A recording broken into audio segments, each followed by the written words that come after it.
Assalamualaikum warahmatullahi wabarakatuh.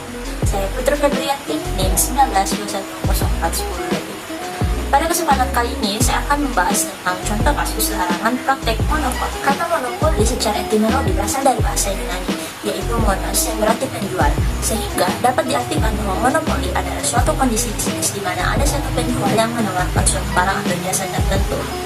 Sedangkan menurut pasal 1 ayat 1 Undang-Undang Nomor 5 Tahun 1999 tentang larangan praktek monopoli dan persaingan usaha tidak sehat, definisi monopoli ini yaitu adalah penguasaan atas produksi dan atau pemasaran barang atau atas penggunaan jasa tertentu oleh satu pelaku usaha atau satu kelompok pelaku usaha. Pada kesempatan kali ini, saya akan membahas contoh kasus pelanggaran terhadap aturan praktek larangan monopoli dan persaingan usaha tidak sehat, yaitu kasus persekongkolan tender rumah sakit di Aceh senilai 1,72 miliar yang bersumber dari artikel konten.co.id oleh Fendi Yulia Susatyo. Mari kita masuk ke dalam kasus tersebut. Yang pertama yaitu pelanggaran. Istilah persekongkolan tender merupakan suatu bentuk kerjasama yang dilakukan oleh dua atau lebih pelaku usaha dalam rangka memenangkan peserta tender tertentu, di mana peserta lainnya melakukan penawaran dengan harga di atas harga perusahaan yang akan dimenangkan tersebut. Kesepakatan seperti ini bertentangan dengan proses tender atau pelelangan yang wajar, karena penawaran umum dirancang untuk menciptakan keadilan dan menjamin dihasilkannya harga yang murah dan efisien. Oleh karena itu, persekongkolan dalam tender dianggap menghalangi terciptanya persaingan yang sehat di kalangan pelaku usaha yang beritikat baik untuk melakukan usaha di bidang yang bersangkutan. Nah, pada saat itu, Komisi Pengawas Persaingan Usaha atau KPPU menjatuhkan keputusan atas perkara dengan persekongkolan tender paket pekerjaan pembangunan rumah sakit rujukan regional Langsa Sakit Dinas Kesehatan Aceh Pemerintah Daerah Provinsi Aceh tahun anggaran 2018. Dalam sidang majelis pembacaan putusan yang digelar pada 11 Februari 2021, KPPU memutuskan PT Mina Fajar Abadi, yaitu terlapor 1, dan Pokja Konstruksi, Biro Pengadaan Barang dan Jasa Pemerintah Aceh tahun anggaran 2018, yaitu terlapor 7, terbukti secara sah dan meyakinkan melanggar pasal 22 Undang-Undang Nomor 5 Tahun 1999 tentang larangan praktek monopoli dan persaingan usaha tidak sehat.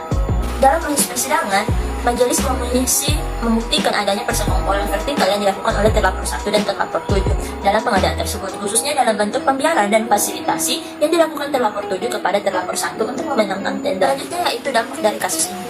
Dampak dari kasus pelanggaran terhadap aturan praktek larangan monopoli dan persaingan usaha tidak sehat dimuat dalam Undang-Undang Nomor 5 Tahun 1999 Pasal 47, Pasal 48 dan Pasal 49 yang berupa: yang pertama yaitu sanksi administratif, yang kedua sanksi pidana pokok, yang ketiga sanksi pidana tambahan.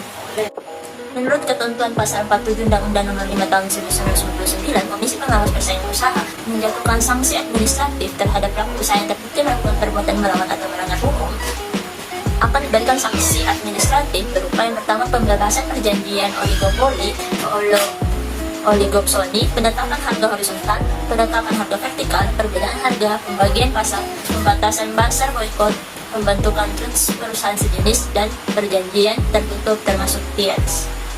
Yang kedua pemberhentian integrasi vertikal, yang ketiga pemberhentian praktik monopoli atau persaingan tidak sehat yang bersangkutan, yang keempat pemberhentian penyalahgunaan posisi dominan, yang kelima pembatalan akuisisi, merger, dan konsolidasi.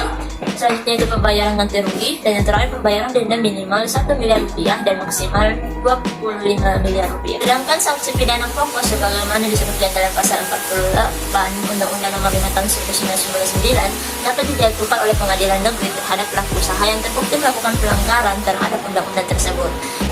Pidana pokok yang dapat dijatuhkan kepada pelaku usaha yang terbukti bersalah tersebut dapat berupa: yang pertama denda minimal 25 miliar rupiah dan maksimal 100 miliar rupiah, atau pidana kurungan pengganti denda selama 6 bulan untuk pelanggaran perjanjian pembentukan oligopoli, pembagian atau pembatasan pasar, boikot, pembentukan trust perusahaan sejenis, oligopsoni, kartel produksi atau distribusi, vertikal merger, praktik monopoli, monopsoni, menghambat akses pasar bagi pelaku usaha lain, penyalahgunaan posisi dominan, pemilikan saham mayoritas, dan akuisisi atau merger atau konsolidasi. Selanjutnya, di samping sanksi administratif dan sanksi pidana pokok, terdapat sanksi pidana tambahan.